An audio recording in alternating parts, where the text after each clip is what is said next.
Hey everybody, Dr. McCollum here with Benjamin Franklin, and I just want to welcome you all to your future.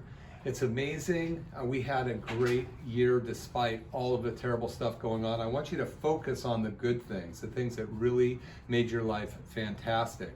Those things that didn't, throw them aside. It's time to start fresh. It's a new day. Remember, what you think about, you talk about. What you talk about, you bring about. So start thinking about the new year. Start thinking about the goals, what you want to achieve next year. This is our 21st day out of our 21-day health tips, and I hope it's been helpful for you. I've sure enjoyed being able to take a little time to talk to y'all. 2022 is going to be amazing. Write down your goals and make them big. Remember, what you think about, you talk about. What you talk about, you bring about. So talk about great stuff. We'll see you in the future.